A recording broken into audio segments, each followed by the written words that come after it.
Good evening friends. पर्यावरण अध्ययन के इस सेशन में अभी हम बात कर रहे हैं परिवार, समाज और इनके कोरिलेशन की।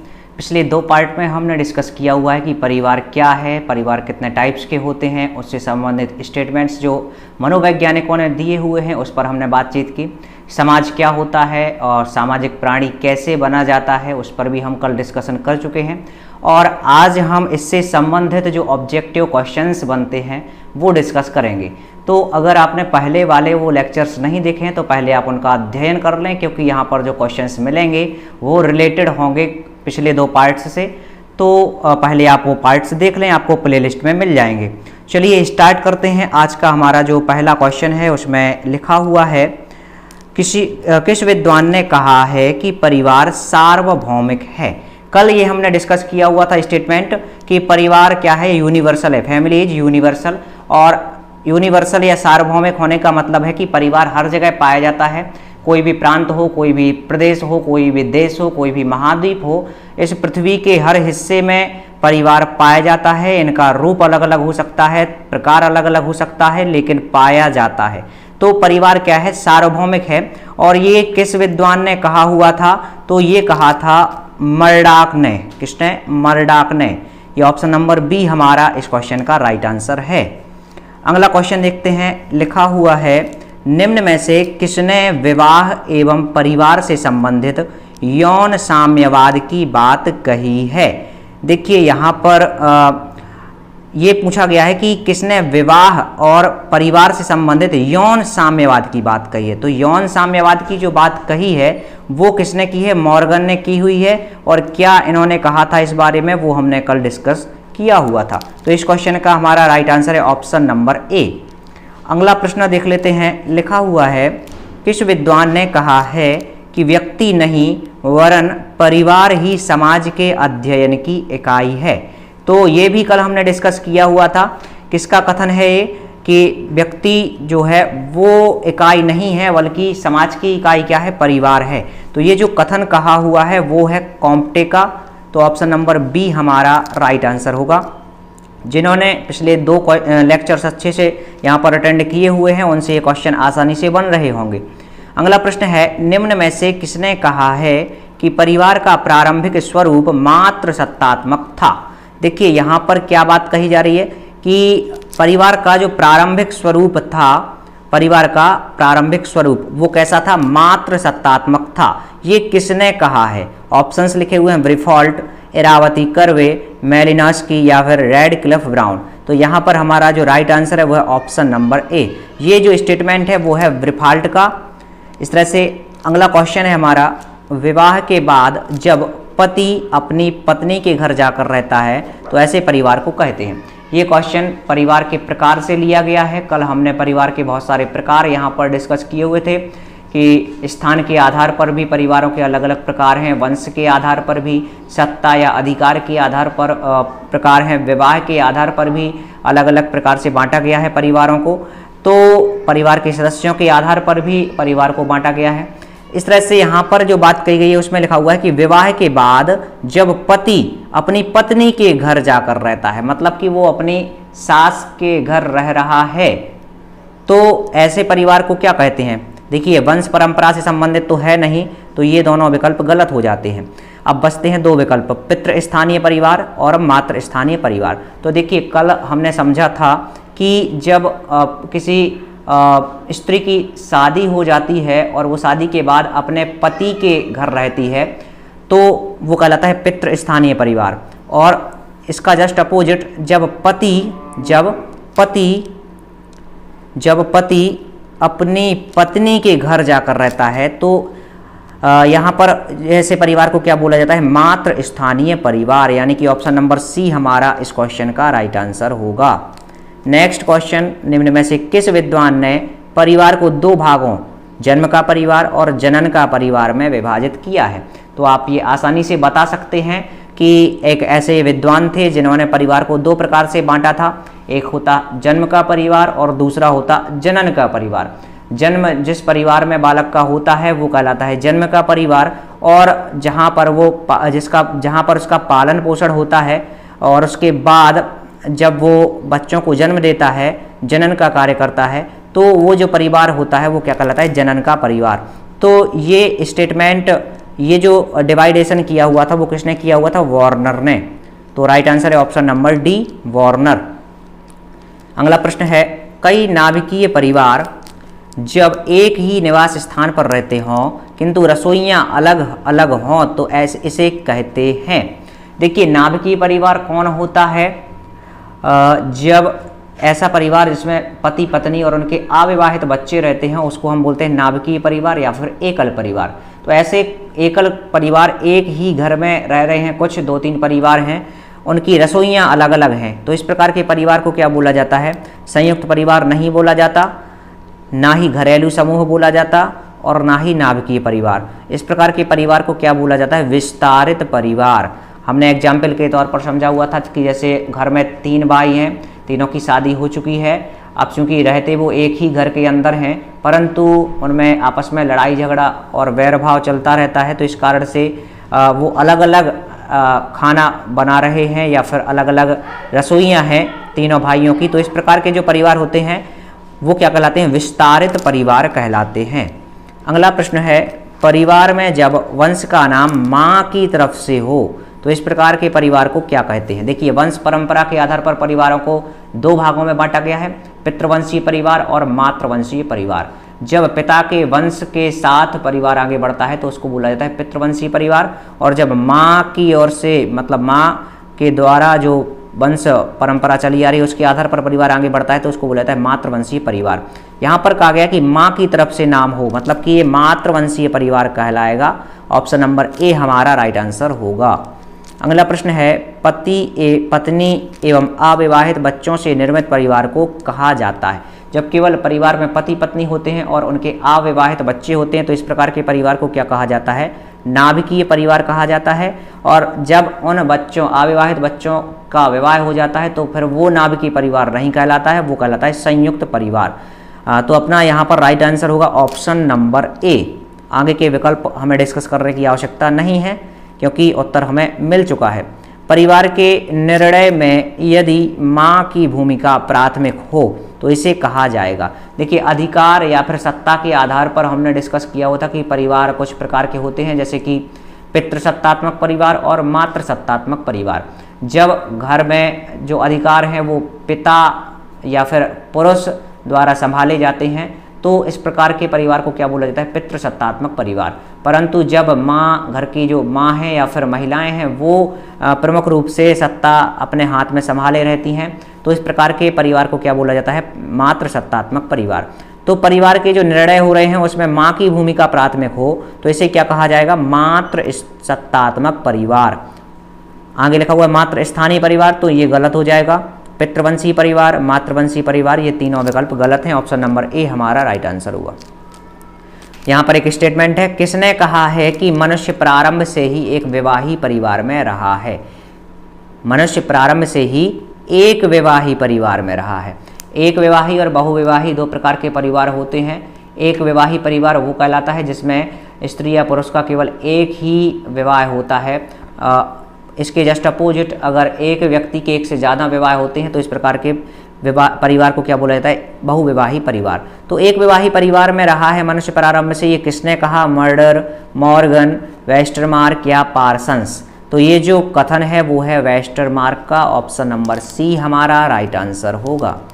अगला प्रश्न है, द फैमिली नामक पुस्तक के लेखक हैं। बहुत इंपॉर्टेंट क्वेश्चन है। एक बुक का नाम दिया गया है और इस बुक के जो राइटर हैं वो पूछा गया है कि द फैमिली नाम की जो पुस्तक है उसके लेखक कौन है, W.J. गुडे, मॉर्गन, मर्डर या पार्सन्स। तो यहाँ पर ये जो पुस्तक का नाम दिया गया है ये पुस्तक लिखी हुई है किसके द्वारा, W.J. गुडे के द्वारा। तो ऑप्शन नंबर ए हमारा राइट आंसर होगा। अगला प्रश्न है, परिवार क्या है। तो परिवार क्या है, एक परिभाषा के तौर पर यह प्रश्न पूछा गया है। एक समूह, तो बिल्कुल ये एक समूह है परिवार, क्योंकि इसमें 2 या 2 से ज़्यादा सदस्य एक साथ निवास करते हैं। तो परिवार क्या है, एक समूह है लोगों का। एक सामाजिक संस्था, तो ये भी बिल्कुल सही है, एक इकाई है समाज की परिवार। जो कॉम्प्टे हैं इन्होंने स्पष्ट रूप से कहा है कि व्यक्ति समाज की इकाई नहीं है बल्कि परिवार जो है वो समाज की इकाई है। तो अब चूंकि अब ये समाज की इकाई है तो एक सामाजिक संस्था है। क्योंकि इसमें समाज के अंतर्गत रहने वाले लोग एक घर में निवास करते हैं। इस कारण से सामाजिक संस्था भी है और एक समुदाय भी है, एक संगठन भी है। परिवार क्या है? अब ऑप्शन नंबर डी में यहाँ पर लिखा हुआ एक भीड़ है, तो ये तो बिल्कुल यहाँ से हम क्रॉस कर दें, क्योंकि ये भीड़ नहीं है, एक समूह है। अब हमारे पास में 3 विकल्प बचते हैं, उनमें से हमें किसी एक का चयन करना है। क्योंकि यहाँ पर उपरोक्त सभी ऑप्शन आपको नहीं दिया गया है, तो आपको 3 में से किसी एक विकल्प का चयन करना है, लेकिन तीनों विकल्प सही दिख रहे हैं, तो ऐसी स्थिति में आपको जो सबसे ज़्यादा मजबूत उत्तर है उसको चयन करना पड़ता है। तो परिवार क्या है? देखिए यहाँ पर एक समूह है, एक समुदाय है या एक सामाजिक संस्था है। तो ये जो विकल्प लिखा हुआ है एक सामाजिक संस्था, ये ज़्यादा बेटर है, ये ज़्यादा स्ट्रॉन्ग है। क्यों? क्योंकि सामाजिक संस्था, संस्था का अर्थ क्या होता है? जहाँ पर बहुत सारे लोग निवास करते हो, या संस्था का अर्थ ये होता है कि इसमें बहुत सारे एक समूह काम करेगा। तो समूह जो यहाँ पर ऑप्शन नंबर ए है वो इसी के अंतर्गत, इस संस्था के अंतर्गत समाहित हो जाएगा। और समुदाय, देखिए सामाजिक संस्था का मतलब क्या है? एक प्रकार का समुदाय जिसमें समाज के लोग निवास करते हैं, तो ये ऑप्शन नंबर सी भी यहीं पर आपका इसमें समाहित हो जाएगा। तो ये ऑप्शन नंबर बी जो है ये आपका ऑप्शन नंबर बी, और नीचे वाला है ऑप्शन नंबर सी। ठीक है, तो ऑप्शन नंबर बी जो है उसमें ही ऑप्शन नंबर ए और सी समाहित हो रहे हैं, तो अपना ऑप्शन नंबर बी यहाँ पर राइट आंसर होगा। परिवार क्या है? एक सामाजिक संस्था। अगला प्रश्न लिखा हुआ है समाज शास्त्रियों के अनुसार परिवार में किन किन का होना अनिवार्य है? परिवार में पति पत्नी और बच्चों का होना अनिवार्य है। तो बिल्कुल ये तो अनिवार्य है ही कि अगर पति पत्नी और बच्चे नहीं होंगे फिर कौन होगा परिवार में? तो इनका अनिवार्य है होना। माता पिता और पति पत्नी का होना अनिवार्य है, तो ये भी सही है। माता पिता और बच्चों का होना अनिवार्य है, तो ये वही बात है, माता पिता यानी कि पति पत्नी, तो ये भी सही है। तो यहाँ पर उपरोक्त सभी हमारा राइट आंसर होगा। अगला प्रश्न है सामाजिक जीवन की प्रारंभिक पाठशाला किसे कहा जा सकता है? प्रारंभिक पाठशाला की बात कही गई है, तो आप सभी जानते हैं कि बालक का जन्म कहाँ पर होता है? घर पर, और घर में एक परिवार होता है। तो सामाजिक जीवन की जो पहली पाठशाला होती है, मतलब कि जहाँ से वो सीखना प्रारंभ करता है, समाज के बारे में जानना और सीखना वो प्रारंभ करता है, वो है क्या? परिवार। तो ऑप्शन नंबर ए हमारा इस क्वेश्चन का राइट आंसर होगा। अगला प्रश्न है किसने परिवार के कार्यों का वर्गीकरण आवश्यक और अनावश्यक रूप में किया है? देखिए यहाँ पर एक बात लिखी हुई है कि परिवार के जो कार्य हैं उनका वर्गीकरण 2 तरीके से किसने किया है? आवश्यक और अनावश्यक। तो परिवार के जो कार्य हैं वो 2 प्रकार के कार्य बांटे गए हैं। और किस प्रकार के कार्य? आवश्यक कार्य और अनावश्यक कार्य। तो इन 2 भागों में किसने ये डिवाइडेशन किया हुआ है? यहाँ पर ऑप्शंस लिखे हैं मैकाइवर, लुंडबर्ग, ऑगबर्न और निमकॉफ। तो ना तो निमकॉफ ने किया है, ना ही ऑगबर्न ने किया है, और ना ही लुंडबर्ग ने। ये डिवाइडेशन किया है मैकाइवर ने। किसने? मैकाइवर ने। तो ऑप्शन नंबर ए हमारा राइट आंसर होगा। अगला प्रश्न है परिवार एक मुख्य शारीरिक कार्य है। तो शारीरिक कार्य क्या होता है परिवार के अंदर, वो आपको बताना है। पालन पोषण, तो ये बिल्कुल सही है, क्योंकि शारीरिक कार्य क्या है? शरीर का पालन पोषण करना पड़ता है, वरना व्यक्ति क्या हो जाएगा? बीमार हो जाएगा। इसके अलावा भोजन भी परिवार का एक मुख्य कार्य है। शारीरिक रूप से सक्षम रहने के लिए, ऊर्जा प्राप्त करने के लिए भोजन की भी आवश्यकता होती है। और इसके अलावा शारीरिक सुरक्षा की भी आवश्यकता होती है। तो परिवार के मुख्य शारीरिक कार्य तीनों हैं, पालन पोषण भी है, भोजन भी है और शारीरिक सुरक्षा भी है। मतलब कि ऑप्शन नंबर डी जो है ये सभी वो हमारा राइट आंसर होगा। अगला प्रश्न लिखा हुआ है परिवार की सामान्य विशेषता है। तो परिवार की सामान्य विशेषता क्या है? विवाह संबंध। तो ये सामान्य सी विशेषता है कि विवाह के द्वारा संबंध बढ़ते हैं और होते हैं, बिना विवाह के संबंध नहीं रखे जाते हैं। अगर हम आधुनिक समाज की बात करें तो ऑप्शन नंबर ए ठीक है। इसके अलावा आगे देख लेते हैं, लिखा हुआ है सामान्य निवास। तो जो परिवार होता है वो किसी एक स्थान पर निवास करता है, तो सामान्य निवास की भी विशेषता होती है परिवार के अंदर। और वंशवाद, वंश के आधार पर परिवार की पहचान होती है और परिवार आगे बढ़ता है, तो ये भी एक सामान्य विशेषता है परिवार की। तो यहाँ पर हमारा ऑप्शन नंबर डी जो कि लिखा हुआ है उपरोक्त सभी, ये हमारा राइट आंसर होगा। अगला प्रश्न लिखा हुआ है निम्नलिखित में से कौन सा संयुक्त परिवार का एक गुण नहीं है? देखिए संयुक्त परिवार का गुण नहीं है वो बताना है आपको।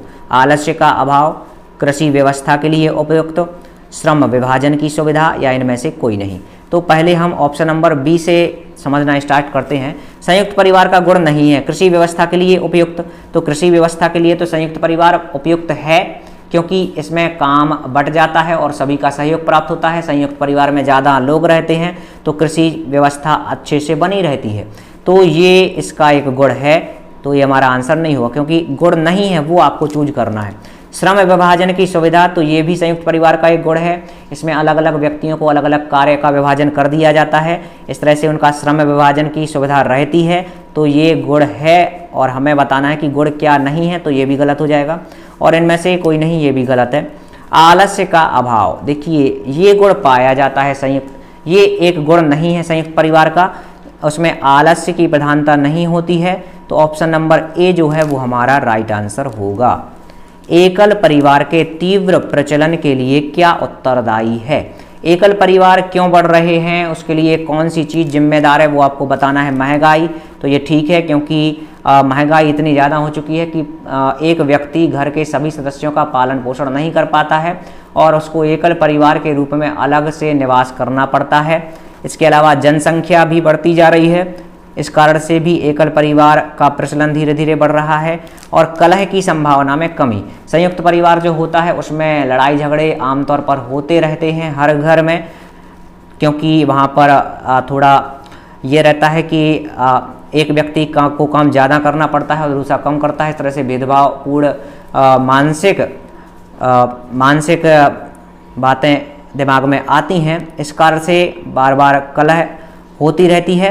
तो ये तीनों चीज़ें जो एकल परिवार के लिए उत्तरदायी हैं, तो अपना जो राइट आंसर होगा ऑप्शन नंबर डी। अगला प्रश्न है, भारतीय परिवार का स्वरूप है, कैसा है भारत के परिवार का स्वरूप? मातृसत्तात्मक है क्या? माता के पास में सभी अधिकार रहते हैं निर्णय लेने के संपत्ति संबंधी? तो बिल्कुल नहीं। पितृसत्तात्मक, मातृ स्थानीय, तो ऐसा भी नहीं है कि जो पुत्र है उसकी शादी हो जाती है तो वो अपने ससुराल में अपनी पत्नी के साथ रहे, अधिकतर ऐसा नहीं देखा जाता है। वो आपको ये बताना है कि भारतीय परिवार, पूरे भारत के परिवार की बात कही जा रही है कि नहीं, एक या दो परिवारों की बात यहाँ पर नहीं कही जा रही है। तो यहाँ पर अगर हम बात करें तो भारत में जो अधिकतर परिवार हैं वो पितृसत्तात्मक परिवार हैं, वहाँ पर पिता या फिर पुरुष की चलती होती है, उसी के अधिकार चलते हैं और वही संपत्ति संबंधी अधिकार रखता है और निर्णय लेता है। तो ऑप्शन नंबर बी हमारा राइट आंसर होगा। अगला प्रश्न है, समरक्त संबंध का उदाहरण किस प्रकार के परिवार में परिलक्षित होता है? देखिए, समरक्त परिवार मतलब एक समान रक्त संबंधी लोग एक परिवार के अंतर्गत जब रहते हैं तो इस प्रकार के परिवार को क्या बोला जाता है? समरक्त संबंध परिवार। तो जो एकल परिवार होता है उसमें भी समरक्त यानी ब्लड रिलेशन वाले लोग रहते हैं, संयुक्त परिवार जो होता है उसमें भी ब्लड रिलेशन वाले लोग रहते हैं। ये दोनों जो प्रकार हैं वो समरक्त संबंध परिवार के उदाहरण हैं।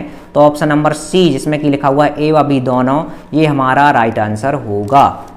अगला प्रश्न है, बालकों का समाजीकरण सर्वप्रथम किसके द्वारा होता है? तो बालकों का जो सोशलाइजेशन या समाजीकरण वो किसके द्वारा होता है? सर्वप्रथम, सबसे पहले। तो सबसे पहले वो किसके यहाँ जन्म लेता है? एक परिवार में वो जन्म लेता है, घर में जन्म लेता है। तो सबसे पहला समाजीकरण का जो कार्य होता है वो किसके द्वारा होता है? परिवार के द्वारा, रिश्तेदारों द्वारा नहीं होता, शिक्षा द्वारा नहीं होता। और मित्र तो बचपन में बनते हैं, जब जन्म लेता है बालक तब उसका कोई मित्र नहीं होता है। तो ऑप्शन नंबर ए हमारा राइट आंसर होगा। निम्न में से कौन सी मित्रता सर्वोत्तम है? देखिए, यहाँ पर कौन सी मित्रता सर्वोत्तम है? सर्वोत्तम मतलब कि सबसे अच्छी है, ये बात कही गई है। तो आनंद की मित्रता, अच्छाई की मित्रता, उपयोगिता की मित्रता, या फिर ये सभी। यहाँ पर अगर आप ये सभी सिलेक्ट कर देते हैं तो फिर उत्तर गड़बड़ हो जाएगा, क्योंकि यहाँ पर आपको क्वेश्चन को अच्छे समझना है। क्या लिखा हुआ है? कौन सी मित्रता सर्वोत्तम है? सर्वोत्तम सब नहीं हो सकते, कोई एक ही होगा। तो यहाँ पर ऑप्शन नंबर डी गलत हो जाएगा। देखिए, अब कौन सी मित्रता सर्वोत्तम है वो पता लगाना है। आनंद की मित्रता, जिसमें कि आनंद की प्राप्ति होती हो, तो ये गलत हो जाएगा। अब बचा है अच्छाई की मित्रता और उपयोगिता की मित्रता। तो ये दोनों ठीक लग रहे हैं, लेकिन अगर हमें दोनों में से किसी एक को सिलेक्ट करना पड़े तो हम सिलेक्ट करेंगे ऑप्शन नंबर सी। लिखा हुआ है अच्छाई की मित्रता। अगर अच्छाई होगी मित्र के अंदर, मित्रता में अच्छाई होगी, तो फिर वो मित्रता ही उपयोगी होगी और वो ही उपयोगिता का आधार कहलाएगी। इसलिए हमारा जो ऑप्शन नंबर बी है वो ऑप्शन नंबर सी में इंक्लूड हो रहा है। तो ऑप्शन नंबर सी हमारा यहाँ पर राइट आंसर होगा। अच्छाई की मित्रता सबसे सर्वोत्तम मानी जाती है। अरस्तु द्वारा मित्रता के वर्गीकरण में क्या सम्मिलित है? मतलब कि अरस्तु ने मित्रता का जो वर्गीकरण किया हुआ है तो कितने प्रकार से किया है? तो उन्होंने उपयोगिता की मित्रता की भी बात कही हुई है, आनंद की मित्रता की भी उन्होंने बात कही हुई है और अच्छाई की मित्रता के बारे में भी उन्होंने डिस्कशन किया हुआ है। तो ये तीनों जो हैं उनके वर्गीकरण में शामिल हैं, यानी कि ऑप्शन नंबर डी ये सभी हमारा इस क्वेश्चन का राइट आंसर होगा। अगला प्रश्न है, रिश्ते का क्या आधार होता है? आधार बताना है। मूल बेस क्या होता है रिश्ते का? रक्त। तो रक्त तो होता ही है, बिना ब्लड रिलेशन के परिवार या फिर रिश्ते नहीं बन पाते हैं। विवाह, तो विवाह के द्वारा ही रिश्ते बनते हैं, तो ये भी आधार है। भावनाएं, देखिए बिना भावनाओं के अगर कोई रिश्ता होता है तो वो रिश्ता नहीं कहलाता है। रिश्ते जो हैं वो भावनाओं के द्वारा एक दूसरे से बंधे रहते हैं, तो भावनाएं भी रिश्ते का मूल आधार हैं। तो ऑप्शन नंबर डी यानी कि ये सभी हमारा इस क्वेश्चन का राइट आंसर होगा। अगला प्रश्न है, समरक्त संबंध में संबंध का आधार क्या होता है? समरक्त संबंध में संबंध का आधार क्या होता है? रक्त होता है, विवाह होता है, एक या दो दोनों, एक और दो दोनों, या फिर इनमें से कोई नहीं। तो समरक्त संबंध कौन कहलाता है? जिसमें एक समान मतलब कि ब्लड रिलेशन वाले लोग एक साथ रहते हैं, ऐसे संबंध क्या कहलाते हैं? समरक्त संबंध। तो उनमें रक्त का संबंध तो होता ही है, पति पत्नी से उनकी जो संतानें होती हैं उनमें ब्लड रिलेशन होता है। और विवाह, तो समरक्त संबंध में विवाह का भी संबंध होता है, पति और पत्नी दोनों का एक दूसरे के साथ क्या होता है? विवाह होता है। तो समरक्त संबंध में संबंध का आधार रक्त भी होता है और विवाह भी होता है, यानी कि ऑप्शन नंबर सी एक और दो दोनों ये हमारा राइट आंसर होगा। नेक्स्ट क्वेश्चन लिखा हुआ है, भारत में बड़े बुजुर्गों को क्या माना जाता है? तो बड़े बुजुर्गों को भारत में क्या माना जाता है? क्या बोझ माना जाता है क्या? ये तो गलत हो जाएगा। आमतौर पर कुछ लोग आंसर अगर व्यंग्यात्मक तरीके से हम देखें तो यही आंसर सोच रहे होंगे कि सही है, भारत में जो बड़े बुजुर्ग हैं उनको बोझ माना जाता है, लेकिन हमें ये उत्तर यहाँ पर सेलेक्ट नहीं करना है। आपको सूझ और समझ के आधार पर उत्तर यहाँ पर देना है। तो भारत में बड़े बुजुर्गों को क्या माना जाता है? उत्तरदायित्वव्य, ये भी गलत है। सुरक्षाकर्मी, तो ये भी गलत है। पथ प्रदर्शक, देखिए जो बड़े बुजुर्ग होते हैं वो एक प्रकार से छोटे बच्चों को या फिर जो प्रौढ़ या उनके संतानें हैं तो उनको एक मार्गदर्शन प्रदान करते हैं, पथ प्रदर्शक का कार्य करते हैं। तो ऑप्शन नंबर सी हमारा इस क्वेश्चन का राइट आंसर होगा।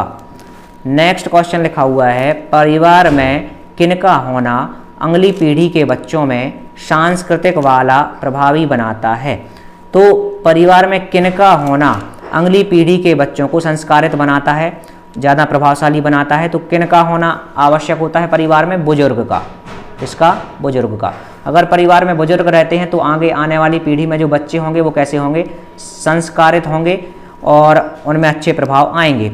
यहाँ पर महिलाएं या छोटे बच्चे या किशोर बालक, ये हमारे उत्तर गलत हो जाएंगे, बुजुर्ग सही उत्तर होगा। अगला प्रश्न है, किस प्रकार के व्यक्ति के पास स्वच्छ वातावरण तथा तनावयुक्त परिवेश का निर्माण करना परिवार का उत्तरदायित्व होता है? तो किस प्रकार के व्यक्ति के पास एक अच्छा वातावरण हमें रखना चाहिए, उसके तनावयुक्त परिवेश का निर्माण करना चाहिए, तनाव रहित, यहाँ पर आपको थोड़ा सुधार कर लेना है कि तनाव रहित परिवेश का निर्माण करना, तनाव और रहित। तो कौन से व्यक्ति के लिए हमें स्वच्छ वातावरण और तनाव रहित परिवेश का निर्माण करना चाहिए? बुजुर्ग के लिए, बीमार व्यक्ति के लिए, किशोर के लिए या अतिथि के लिए? तो इन चारों में से अगर हमें सेलेक्ट करना पड़े सही ऑप्शन तो ऑप्शन नंबर सी हमारा राइट आंसर होगा। जो बीमार व्यक्ति होगा उसके लिए हमें एक अच्छा वातावरण और स्वच्छ वातावरण निर्मित करना पड़ेगा और ऐसा परिवेश का निर्माण करना पड़ेगा जो कि तनाव रहित हो, टेंशन से मुक्त रहे। अगला प्रश्न है, किस आयु वर्ग के व्यक्ति के व्यसनों में पड़ने की अधिक संभावना होती है? तो व्यसन क्या कहलाता है? लत, एक प्रकार की लत, जैसे कि किसी को गुटखे या तंबाकू की लत होती है, किसी को ड्रिंकिंग करने की लत होती है, किसी को ड्रग्स लेने की लत होती है। तो ये क्या कहलाता है? बुरी आदतें जो होती हैं वो क्या कहलाती हैं? व्यसन। तो किस आयु वर्ग के जो व्यक्ति हैं वो व्यसन में सबसे ज़्यादा पड़ने की संभावना रहती है? शिशु के, तो शिशु नहीं पड़ता है। बुजुर्ग की भी संभावना नहीं रह जाती है। इनमें से कोई भी नहीं होगा। ऑप्शन नंबर बी किशोर, टीन एजर्स जो होते हैं 12, 13 या 14 साल की आयु से लेकर 20 साल की आयु तक के जो बालक होते हैं, किशोरावस्था से गुजर रहे होते हैं, उनमें इस प्रकार के व्यसन में पड़ने की सबसे ज़्यादा संभावना रहती है। तो ऑप्शन नंबर बी हमारा राइट आंसर होगा। करियर निर्माण के प्रति किस आयु वर्ग के बच्चों को अधिक सचेत रहना होता है? तो करियर का जो निर्माण होता है वो किस अवस्था में होता है? जब बालक किशोरावस्था में होता है। उस समय उसकी जो एज होती है वो होती है 13-14 साल और लगभग वो 9th 10th क्लास में होता है और वो इस समय किशोरावस्था से गुजर रहा होता है। तो 10th क्लास के बाद उसको सब्जेक्ट का चुनाव करना पड़ता है कि कौन सा सब्जेक्ट लेना पड़ेगा, किस प्रकार से उसको करियर बनाना है। तो इस तरह से करियर निर्माण के प्रति किस आयु वर्ग के बच्चों को अधिक सचेत रहना होता है? किशोर। ऑप्शन नंबर बी हमारा राइट आंसर होगा। और आज का जो हमारा अंतिम प्रश्न है वो है बच्चों की परंपरागत कौशल तथा अनौपचारिक शिक्षा। यहाँ पर दो चीज़ों की बात की, परंपरागत कौशल और अनौपचारिक शिक्षा की प्राप्ति सबसे पहले कहाँ से प्राप्त होती है? तो ये उत्तर आप आराम से बता सकते हैं कि सबसे पहले उसकी जो अनौपचारिक शिक्षा है वो कहाँ से प्रारंभ होती है। दो प्रकार की शिक्षा होती है, औपचारिक शिक्षा और अनौपचारिक शिक्षा। औपचारिक शिक्षा कौन कहलाती है? जो कि विद्यालय के माध्यम से, शिक्षकों के माध्यम से शिक्षा प्रदान की जाती है, उसको हम औपचारिक शिक्षा बोलते हैं। परंतु अगर विद्यालय और शिक्षक को छोड़कर परिवार, आस पड़ोस, रिश्तेदारों या वातावरण के माध्यम से बालक कुछ सीखता है तो इस प्रकार की शिक्षा को क्या बोला जाता है? अनौपचारिक शिक्षा। तो अनौपचारिक शिक्षा की प्राप्ति सबसे पहले कहाँ से प्राप्त होती है? समाज से, बाजार से, परिवार से या फिर मित्रों से? तो सबसे पहले ये प्रारंभ होती है कहाँ से? परिवार से, क्योंकि परिवार में बालक का जन्म होता है। इस तरह से हमारा ये सेशन यहीं पर संपन्न होता है। आगे नए वीडियो में हम एक नए टॉपिक के साथ आपसे दोबारा मुलाकात करेंगे।